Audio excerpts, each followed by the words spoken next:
afternoon, everybody, and thank you for sticking with us. We did have some technical difficulties, so if you are watching this live, I appreciate you sticking with us. If you're watching in the replay, it doesn't matter to you, and if you're just listening to it on the podcast, it doesn't matter to you. But for those who are with us today, which is September 30th, 2025, so I appreciate you sticking with us. We did have a couple of technical difficulties, and sorry, my earbuds just clicked on because it popped up on Facebook and I got confused for a second. So wrong start to the day for sure. But moving forward, this is hashtag No Limits. I am your host, Shelly Kino. Hashtag No Limits is about people whose society places limits upon, but who are busting through those limits. Ophelia says in Hamlet, we know who we are, but not who we will be. And I believe that to be 100% true, and that there is no better or more beautiful example than the caterpillar turning into the butterfly. For those who don't know, a very quick, very simplistic science lesson here. The caterpillar literally dissolves into its cells and then reforms into a butterfly. But it's not finished struggling. It has to continue to struggle to get out of the cocoon in order for its wings to take it everywhere it's going to go. That's not easy. Neither is busting through limits that society places upon people. And today, my guest is going to talk to us not just about the limits that society places on a person with disabilities, but what it's like being that person's sibling. And I haven't had a lot of guests to talk about siblings, and I'm really excited to bring her to you because her insight is beautiful, and there's a whole organization now that supports siblings in Illinois. And so I'm excited to be able to bring that information to you. Before we get to Tara, I just want to remind you to give us a like and tell us where you're watching from, or give us a hashtag live and where you're watching from, a hashtag replay if you're watching in the replay and where you're watching from, and give us a like, a subscribe, and click that notification button so that you don't miss an episode with my wonderful guests. And I promise other times it's much smoother than this beginning. I'm not really sure what's going on today. But anyway, all that said, I'm now going to bring on Tara. Hi, Tara. How are you? Hi, good. I'm so sorry. I don't know what happened. I'm glad that we can connect and talk. So thank you so much for having me today.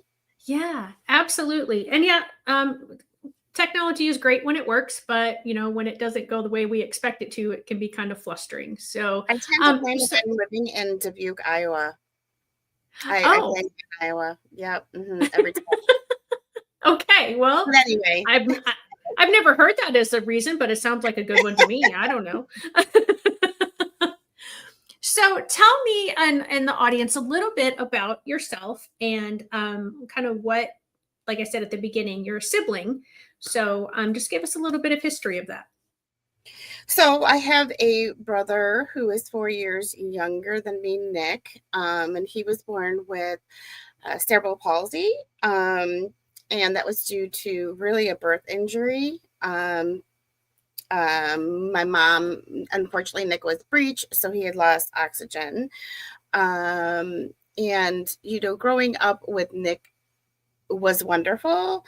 It had many, many challenges, but when I talk about my history and why I started SIBS, he is the reason, right? Mm-hmm. I have worked in the field of developmental disability for over 35 years. And he is what made me really do my job really well. Okay. So when we talk about SIBS, I'm able to bring my experience working in the field to not just siblings, but families and the individual with a disability. And unfortunately, my brother passed away in 2019. And at that time, it was interesting. And you'll hear this from other siblings that lose a brother or sister with a disability, particularly. I felt lost. I felt like I had lost my my purpose. Like I didn't know what I was going to do because everything that I did, my work, my other job, the SIBS, everything revolved around helping my brother. All the resources and time and energy spent, trying to make his life better was gone. And I didn't know what to do. Like, who am I now without him? But I quickly realized that I still have a purpose. So it's honoring him through my organization, supporting Illinois brothers and sisters. Through that, I can talk about him all the time. I share my experiences in life with him. And so it helps me feel more connected. The other thing that really helped by starting this organization 18 years ago was that I had already a community. I had a huge community of siblings, and I already had that support waiting for me. And they were quick to say, nope, nope, nope, nope, you can't stop. You got to keep going. Mm-hmm. And it is truly inspiring, first of all, that you've started the organization and what you are doing with it. Something that if it's not too painful for you to talk about, is I want to talk about what you said about, like, your life was consumed. I don't know if that's the right word, but everything that you did was in relation to how it was going to affect your brother. Mm-hmm. And I don't think that people understand that from a sibling. I think they assume, oh yeah, it's going to be like that for the parent. But can you go into depth a little bit of what you, like, the kinds of things that you did and how they were connected to Nick's care and Nick's life? I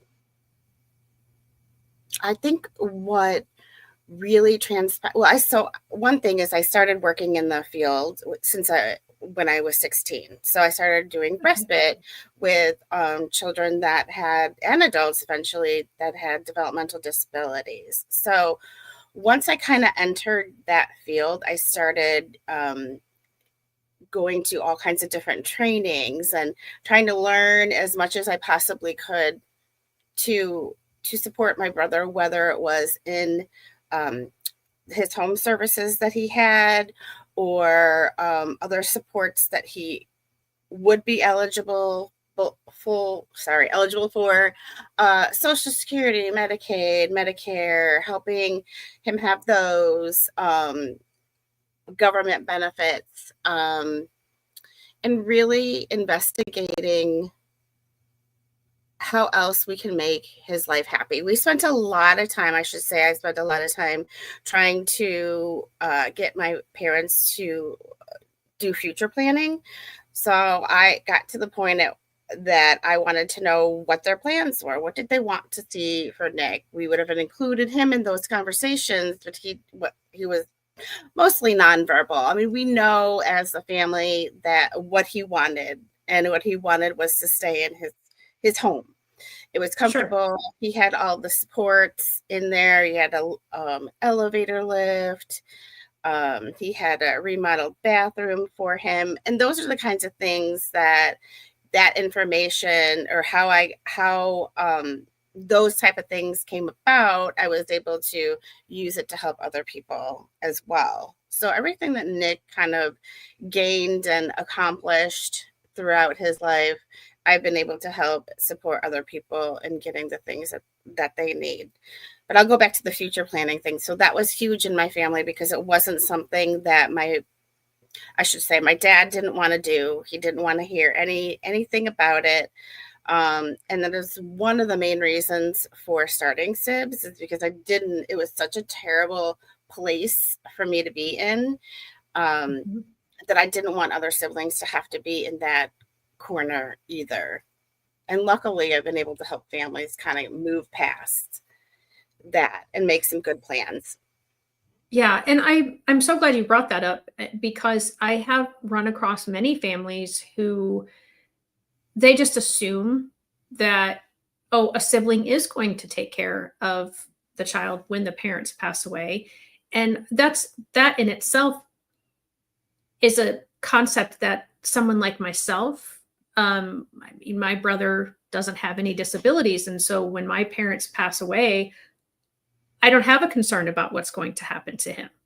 And so I think, because that's not something that the typical quote unquote person thinks about, it is difficult sometimes to make yourself have to think about that when it is your child that, first of all, you have to face the fact that when you're gone, who is going to take care of that child? And it doesn't automatically flow to the sibling. And I had a sibling on a couple of years ago, and she talked about that it's a gift. A sibling should not feel obligated to take care of their sibling when the parents pass away. If it's something they desire to do and they can do, that's wonderful. But, sometimes it's just not feasible. And so, having those, what I imagine are incredibly difficult conversations. Mhm. They're very difficult. I've had many conversations with siblings throughout the years and how difficult that conversation is. And a lot of times parents they just don't want to burden their kid with having to think about it, Mhm. But a lot of us are here saying, pushing back, saying, okay, well, I'm the only other sibling. I'm the only other person, as far as I know, that's going to be involved in my brother's life. Should something happen to you, I know you don't want to talk about it. Right. People don't want to talk about Right. death in general. So there's no blame on the parents. And over the years, we've done these discussions and presentations to parents on, you got to start the conversation. You need to Mhm. make these future planning. You need to talk to your other kids about what role do they want? What do they feel is going to be helpful for them and their sibling? you know um Maybe someone wants to be guardian, maybe they want their sibling to come live with them, maybe they want to see their brother or sister live semi-independently or in a group home, and they kind of are there, can stay as their sibling and not their caregiver or um, surrogate parent. This, they will continue to have just their regular sibling relationship. Yeah, and that is one of the hardest things that adult siblings struggle with. I have to say, though, the younger families, younger generation, are starting these conversations. They're very aware of Good. including brothers and sisters in their day-to-day conversations, keeping them up to date on just day-to-day just everything Mhm. that you need to know. It's so important because bam, something happens to your parents, and here's your sibling, you know nothing about their medication, you know nothing about their services, you don't know if they have services. So it's just important to always be open and honest with that, your other child, and provide ongoing information. And that's what we say. We are here for information. We unfortunately catch the siblings that don't have any of that, and so they're like, Mhm. oh, what do I do next? Like, I recently had a conversation with the sibling that she's starting to figure out, oh, I'm the only one here. I'm going to have to figure out what's going to happen. My mom is getting older now, and what do I do? So she called us, Right. and we just kind of started walking through the steps, because it takes more than one conversation to kind of walk through Right. this. Yeah. Hmm. Yeah, and not just more than one conversation, but it takes a lot of planning and exactly what you said. Nobody likes to think about death. I don't know people that are, running out and going, "Oh, I'm going to make a will and I'm going to plan my funeral and I'm going to pick my cemetery spot." Nobody wants to talk about that. And it's even, I think, more difficult in the parents of a child who has a neurodivergence, because they're not just thinking about, and this is going to sound kind of morbid, but they're not just thinking about immediately when the death happens. They're thinking about what happens after the funeral, what happens for the funeral, who's going to, get my child to the funeral, who's going to explain it to my child, who's going to, like you said, all the medications, knowing all of the services, because in Illinois, it's across the country, but we're specifically talking about Illinois today. Adult services in a lot of areas are few and far between. And so in order to know like where they're getting that service, and if they're getting any services, is very important. And that, and we're talking like when we're talking a special needs trust or a planning, I mean, it's not just having the conversation, it's getting it down on legal documentation so that it can flow as smoothly as possible. I highly doubt it ever goes smooth. But the more ducks you have in a row, the better. Yeah. So, yes, putting it down on paper is always important. We used to always preach letters of intent. This is kind of the book, the guide of your sibling with a disability. And, now it's much easier because you can do it on the computer. You can go back and change things where it literally at one point in time was just a paper document that you would just have to keep redoing it over the years. But that, that's part of the planning process, getting your wills, updating your guardianship, having a special needs trust. That's all the paperwork kind of things that you're talking about. And I just want to read a few comments that we've gotten. Fran says both of her adult kiddos' siblings are their successor guardians. So I want to talk about that phrase, successor guardians. They're in the loop as much as possible. And then she says she has planned her funeral and for both of her children. Their future is planned as much as possible. I have a line of friends ready to walk them through the process of life without me. So can you talk a little bit about successor guardians and what that means? So it's generally the next in line. So you can write that in your will. You can have, a statement that says, I want my daughter Tara to be successor after I pass away. In Illinois, though, I believe you still have to go back to court and prove that or make it official where you're either still a co-guardian with someone else or you are the, one and only guardian. I believe that is still the case because that is something I really wanted with my brother Nick. Again, my dad wanted nothing to do with that. But that's what I would have been, successor. It actually stated it in my mom's will stated that I would be the next in line. But it didn't mean that I could, hey, I'm guardian now. That's not how it was going to work. Right. And I think as we age, we probably have to update that occasionally because potentially the successor guardians are also aging and may not be able at a certain point to do what they could have done and volunteered to do or agreed to do, 5, 10, 20 years sooner. And so again, that's something that, and that's go ahead. It's why it's so important to, I'm sorry, if you know me, I could talk about all kinds of stuff all day long. It's why it's so important to work with a lawyer that understands or is trained in these specific kinds of things, right? So because the laws do change all the time. And if you work with a special needs attorney, then they're going to be up to date on the things that are the legal things that are changing.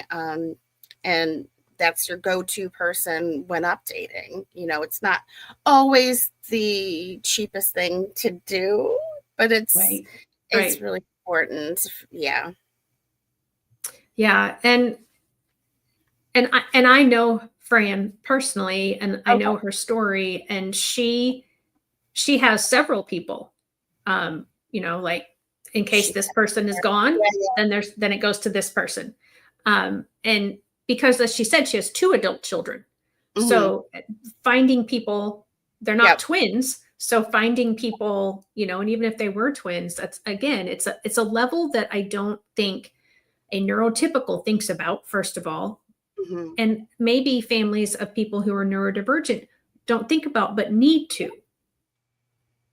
because I had somebody explain, and actually it's in the book, in my book, in James's chapter, his mom talked about the fact that she didn't want her son, when she passes away, to have to deal with her death and a whole lot of other things on top of that. And so early on in his life, they agreed that he was going to go live in a group home. And so he's been there. So at least hopefully that doesn't get disrupted also when, when she passes. And again, yeah, Fran says, I've been thinking about my kiddos' future since they were born. And again, I just don't think that is something that I think about. My daughter is neurotypical. I don't think about what's going to happen to her when I go. It's like, well, I know she's going to be sad, but she's capable, she's competent, she can understand things, and it's part of life. But the thinking that someone with a child who is neurodivergent has to think about, and then also the siblings have to think about, it's a very different line of thinking. Yes. I mean, it can be quite complicated for the sibling to have to step in the role of fixing everything or taking care of everything when they're grieving and then their sibling is grieving. And how do you explain that? How do you explain that to them? What resources are out? There are resources out there for that, but that is not, I mean, I think siblings do think about that. How am I going to explain it to my brother or sister? And it depends on the disability too, right? Right. Mm-hmm. Yeah. It's really, it is a tough road to travel for so many reasons. But let's talk about, so you said you started SIBS about 18 years ago, and you started it because of your brother, Nick. I'm curious, when Nick was born, was it in the 1980s, the 1990s, later? 78. In the 70s? Okay. Yeah. So the special ed law was in place then.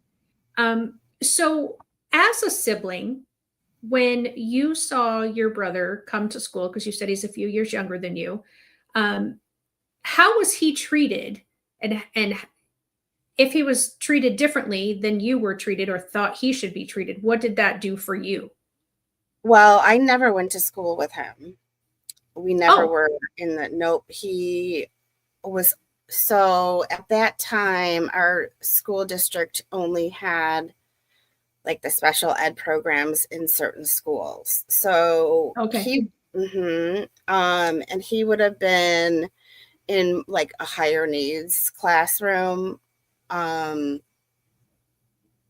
So he like in my school, in grade school, it was I don't know what they even categorized it at, but I would say that they were folks that could walk and talk and take care of their own things, where Nick couldn't. But yeah, so I never had the experience of being in any school. We didn't even go eventually to the same high school. He went to a different, and that's a story. My parents actually worked hard to get him out of the school that he was, my high school, because, and I absolutely agree, they went through due process, because they didn't have the supports and services that particularly Nick needed. And so there was another high school that did. And so he was able to go there. But the sad thing for Nick was that I think almost every year he went to a different school. So, yeah. So it was hard for him to even, there's lots of programs in like buddies that they had come in and hang out. And he had that later on in high school. But he didn't, there was no opportunity for him to really make a connection with another student.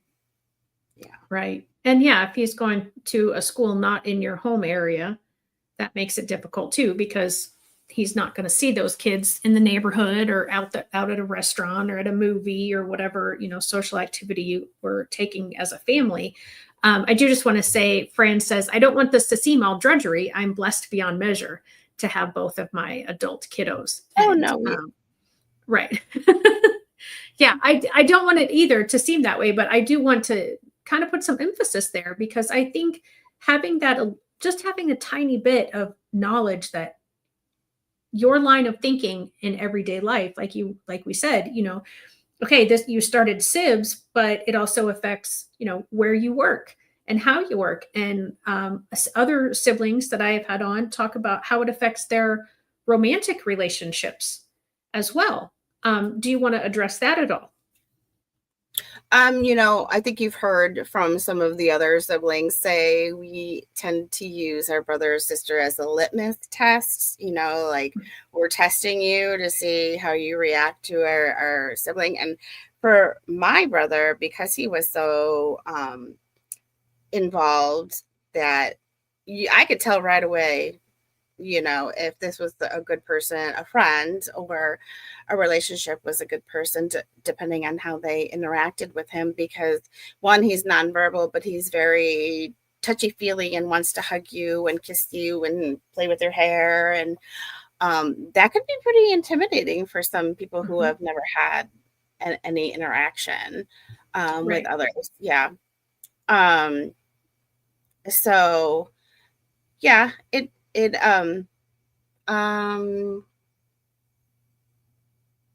was lucky, I have to say, that between my friends and my husband now, it was easy. It wasn't anything. Yeah, everyone. And I think because as a sibling, I'm very particular about who my friends are or who the people are that I interact with. And I think that's one of the reasons too why I got besides Nick getting involved in the field, working in the field, I felt comfortable with them. Like I feel comfortable with people who want to help other people. So yeah. Okay, I'll let you. It's really interesting as you talk about that, because I think about, just kind of how my husband and I came to be. And he grew up having a cousin who had polio. And that he was around that family member and that family often. And so it was very normal for him, to talk differently, to act differently and yet I didn't really grow up with any cousins. I have a much younger cousin than I am, who has some challenges, but I didn't see him as often. And I'm the one who went into special education and am so passionate about it. And then, yeah, so I just thought that was interesting, as you're talking, like you kind of gravitated naturally to certain people. And I think God put my husband and I together for particular reasons that I haven't always recognized all of those reasons. But yeah. So let's talk about what SIBS does, what kind of supports, how people access you. As we said, we know it started because of your brother. It's been around for 18 years, but let's get into some of the more nuanced things of what you all do and what you can provide. So what we have done to what we do now is different, but in general, in a nutshell, so we're kind of a host of resources. So a sibling, actually a parent, can come to a service provider can come to us about a number of things, whether it's how do I support my other child? I need services. What's going on? How do I go about that? How do I talk to my service facilitator? I have services, but they don't seem to be listening to me. I mean, provide a lot of information and resources across the board. What we're kind of known for, though, is having our in-person gatherings for adult siblings. We are reinitiating that hopefully in this next year. Right, COVID really put a damper on us kind of connecting. Yeah.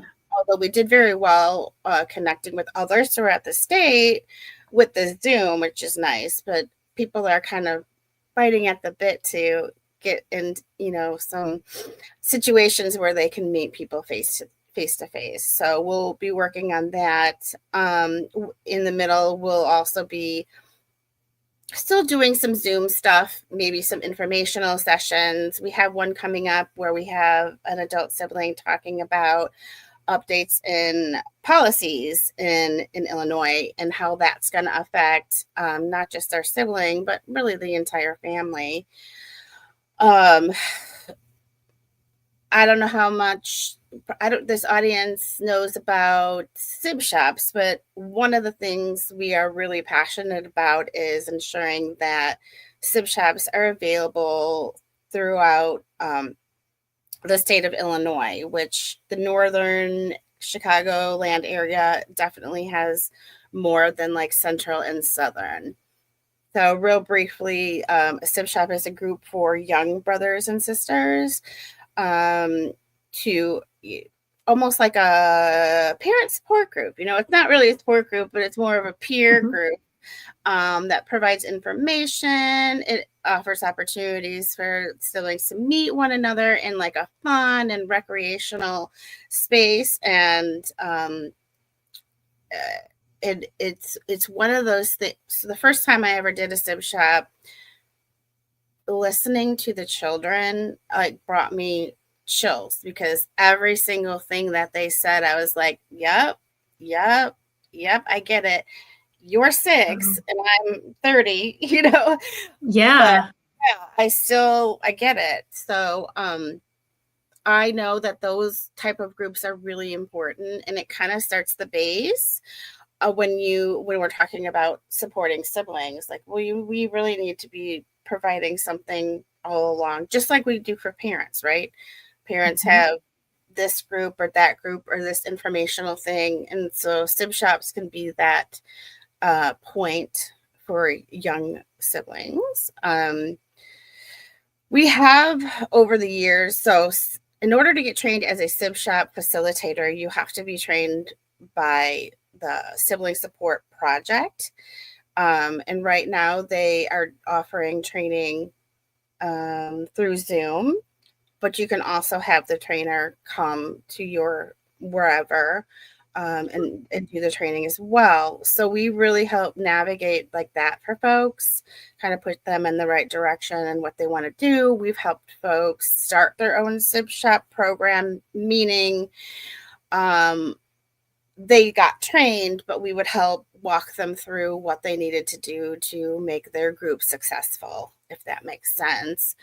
Oh my gosh.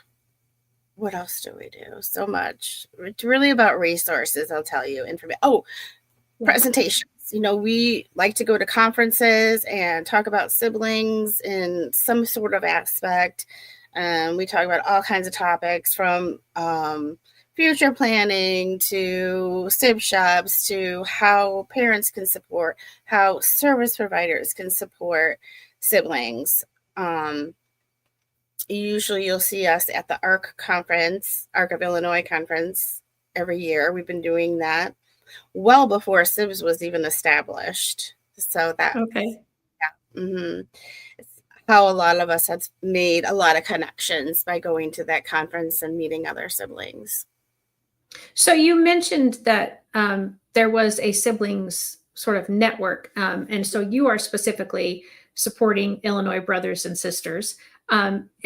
But are you affiliated with the national organization? Are you aware of other states that have similar things? What do you recommend to those who are watching or listening who are not from Illinois?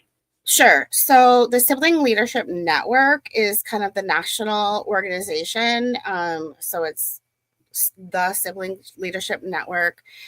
And they have a map, or they have a resource of all of the states that have a sibling chapter, although we're revamping that name, but it has some kind of sibling program in their state. And so they can help. I tend to help people do that too, just because we are so hugely involved with the network, the leadership network, where we were established about the same time.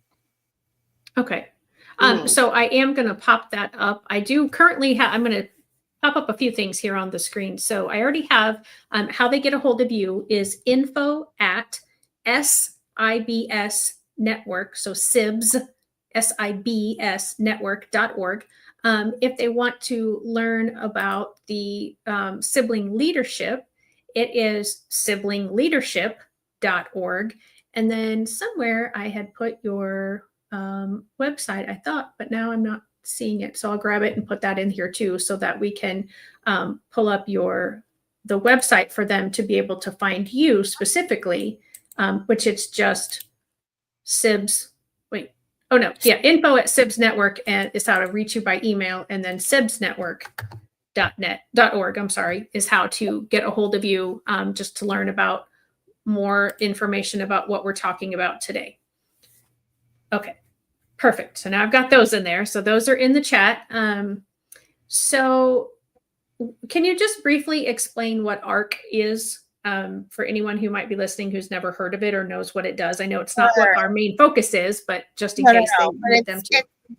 Really, we're really just interconnected. We're not, SIBS isn't created because we wanted to do something different. We wanted to partner with other organizations. We wanted to be, a help, to do whatever we're advocating for at that particular time. So the ARC is kind of, well, in Illinois, I should say, there's a national ARC as well. And so they're really focused on policy and advocacy and making changes through like federally, the large ARC. Illinois does the same thing, but it provides many, many resources. So they have different components of their organization, like Illinois Lifespan. If you have a question about anything like that you can think of, you call them, and they should be able to guide you in the right direction.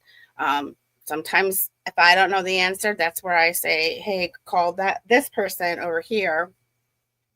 And they'll be able to give you more information. So I don't know everything in the world. So we definitely use the ARC of Illinois to kind of fill in the blanks, because those are the real experts there. And you have the Family Support Network, where they're big on, which is part of the ARC, providing information about the home-based waiver program and how do you access it, and all the little glitches that maybe come within that program, and how to resolve those issues. Tons and tons of information or resources on their website as well. And I don't know what it's like to have to fill out all the insurance forms and the Social Security and the Medicare and all of those kinds of forms, but I know that they're difficult, just on average. And so having somebody to walk alongside you, and like you said, look for the pitfalls, like, oh, make sure that, you fill in this box, or you say it in this manner. Because in working with families over the years as a special ed teacher and now as a special education consultant, I hear that complaint that, it's so difficult to get simple services. Yep. Because of the daunting amount of paperwork and verification that you need what you're asking for, and that you have the diagnoses and you have, all the boxes A through Z checked. It seems like anytime I talk to somebody, there are literally that many boxes and more that they need to check off and provide and do. So, and Fran says, sounds great. I felt like I was inventing the wheel. So, yeah, I bet. Yeah. Mm-hmm. Yeah. It is not easy navigating all of that. Not at all. Yeah. So, Fran, you've got your ways to connect with them. So make sure that you reach out to them, info@sibsnetwork.org, and they can, help you and also help your children, maybe help each other, but even those, successor guardians in finding what needs to be done. So, what do you see as the future for SIBS? Oh, that's a good question. Oh, every year I want to do more and more. Like, we really want to be able to help people obtain the things that they can't obtain, like financially. For example, becoming a SIB shop facilitator, going through that training, there's a cost, right? It would be nice if we could offer that as a resource for folks. Maybe scholarships for a sibling going into the helping field. Now we're talking not a lot of money, but something. Right. That or sometimes SIB shops cost a participant something. We would like to help fund for someone that can't. Oftentimes, though, the programs will have their own kind of scholarship program. But if something like that were to come up, I would like to be able to offer people some assistance. Or what we have done in the past is providing scholarships for siblings to attend a sibling conference. So there's a couple Okay. of state organizations that have their own conferences, and we've been able to pay for part of it, to go and meet other siblings in a larger than what we have. That's what I'm hoping for the future. Okay. And where do you get the funds to do all that? Are you grant funded? Do you do fundraisers? Is it all of the above? Are there other ways? Currently, we do not have a grant. We're always seeking, we're always trying, but we're such a little niche. It's really hard to get folks to really understand it, even though we've been talking about it for 18 years. But we'll keep Right. trying. But our other avenues are really just fundraising and generous donors and who understand what we do and like what we do, support us. And yep, So do you have any fundraisers coming up? we're always kind of fundraising. Have like where we're going to be in person kind of fundraiser. It's become a little bit challenging logistically due to I live in Iowa and not Illinois anymore. So right, we used to actually have them in person a long time ago.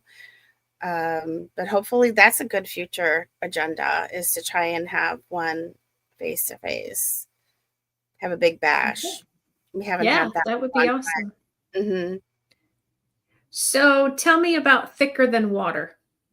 Oh, so that is a book written by, well, sorry, it's not written by, it's written by a whole bunch of adult siblings that share their stories about their experiences and at the time. So those stories are written at the time that that book was developed by Don Meyer, who is the director of the Sibling Support Project at the time, and Emily Hall, who helped edit it, who is now the new director of the Sibling Support Project. And it's a really good tool. We're still giving them to people as a resource, really, because a service provider, anybody can learn more about the sibling experience by reading those stories. Mm-hmm. And do you feel that it's also a comfort to other siblings who Absolutely. read? Absolutely. Yep. Yeah, when I first got the book, obviously I have a story in there, but just reading other people's, every time you talk to another sibling, hear their story, it just brings comfort, honestly. It's just like, yeah, there's other people that get it, and that's like my passion. I get it, you get it, but now let me help you. Let me help Right. whatever the issue might be. Yeah. Right. Yeah. And that's how I feel about my book, Those Who Can't Teach. It's true stories of special needs families to promote acceptance, inclusion, and empathy. And it's based on interviews that I did with 9 Yep. different families. Beautiful. And I've had so many people tell me that it gave them comfort because exactly what you just said, they did not feel alone. They felt like, oh, some of the thoughts that I've had, like those are kind of normal, even though they're scary, even though they're like, you feel horrible for having the thought, other people have in your type of situation, Right. similar feelings, Right. similar thoughts. So yeah, well, that's also, how does somebody get a copy of Thicker Than Water? You still can get them on Amazon and maybe some other book, what's one book? Forget the other publisher that might have it. Barnes and Noble? Possibly. You probably can find it in a library at this point in time because they're not making any new ones at the moment. Okay. Yeah. So it's it might, I think the price went up because it's not being produced anymore. And I don't have any left because I've been giving them to people. Um, there was another way to get the book that was a better price, but I can't think of it right now. Okay. Yeah. And I will be honest. Well, just Google it and Okay. Yeah. One of the reasons I started #NoLimits is because of, after writing my book, I realized there are a million stories like the ones in my book, and they're all valid. They all can teach us lessons, which is why it's called Those Who Can't Teach, because if we are open to letting ourselves learn from those who are different than us, just like teachers, instead of feeling less than, we can learn and we can grow and we can all be a better society. And so I thought, okay, I could write another dozen books with, another 100 stories, right, or I could just do this. And so, right. so here I am 5 years later, still. That's great. I think that is so wonderful for families because, the special ed system isn't always easy to navigate too. And so when families are floundering around trying to figure out what to do and what to say, so that's great that you can be that resource. Yeah. And saying that, I am putting it up on the screen right now, that if anybody does have a story or of someone whose story would be great to share, please reach out to me, because I always need guests and I don't always have the time to go searching for them. So I think this is the first time I've ever plugged that, where, if you're looking to share your story, because your story is valid, it's beautiful, and I want to share it with people. I want to share the limits that you're busting through, that your child or your sibling or your aunt or your uncle or whomever it is, yourself, is busting through. So, just reach out to me, and I'm more than happy to schedule that and have you do. And I think Tara will tell you it's not painful. It's not painful. No, it's fun. Yeah. And I tell you, like I said, I've been doing this for 5 years now, and I love it because I learned so much. And that just makes it more important to me, because I think, gosh, I'm spending so much time in there and there's still so much to learn, that the average person, that this is not their point of interest, is understanding. And if I just keep putting them out there, hopefully it's making the world, that's kind of my tagline, making the world better for all. And I say one IEP at a time, but it's one story at a time as well. My perspective was changed when I started changing what I thought was possible for people. And that's what I'm trying to do with this and with the book, is to change people's concepts of capabilities, and to not place that this is all you can do, right, kind of idea. So we have a few minutes left. And so it's kind of at this point where I offer the guest, if there is something that we haven't talked about that you would really wanted to say today, or if there is something that we talked about and you want to expound more on that, now is the opportunity to bring that out. There's a million things. I don't have enough time to talk about everything, but I want to say thank you for what you do, and thank you for having so many siblings actually on your show. The more information we get out to folks on, supporting brothers and sisters, the better. Our vision of the world, or Illinois, is to have every sibling not left behind, so that they can be connected to some information and resources and each other, when and shall they ever need it in their life.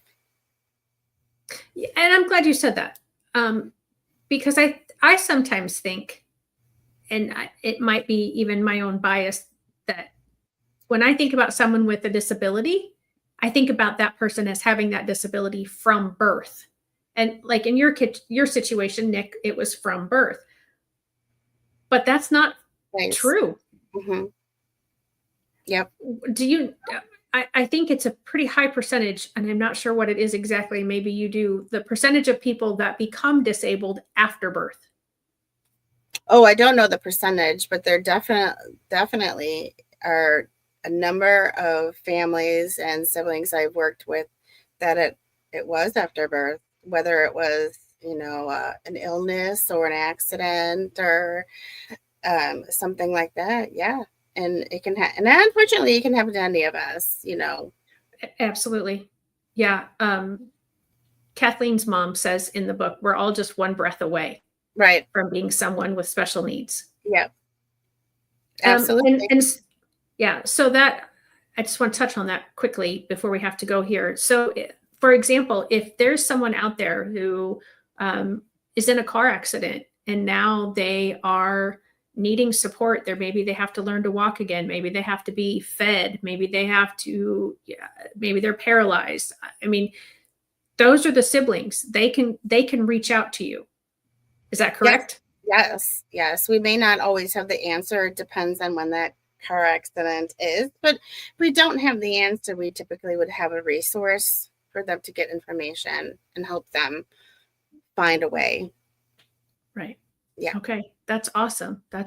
And yeah, like I said, I think I have my own bias of thinking about, because I worked with students with disabilities. So I tend to think younger when I think about, a disability, but it absolutely can happen at any point in anyone's life. Mm-hmm. So I appreciate that. And Fran says thank you as well. Thank you, Fran. Thanks for being here. Yes, thank you very much for all the comments and the interaction. That always tends to, I think, make it go a little nicer, because then you're talking to somebody. Absolutely. Yeah, absolutely. All right. You looked like you were going to say something else. I don't want to stop. Okay. No, well, because I could be here for 2 more hours. So, All right. So with that being said, make sure that you reach out to info@sibsnetwork.org, or that you check them out at their website, which is sibsnetwork.org, for more information. And if you don't live in Illinois, this one is specifically for Illinois, make sure that you reach out to siblingleadership.org to find one similar to SIBS in your region or in your state. And with that being said, remember, we know who we are, but not who we will be. And that there is no better or more beautiful example, in my opinion, than the caterpillar turning into the butterfly. Have a great week, everybody. Bye-bye. Bye.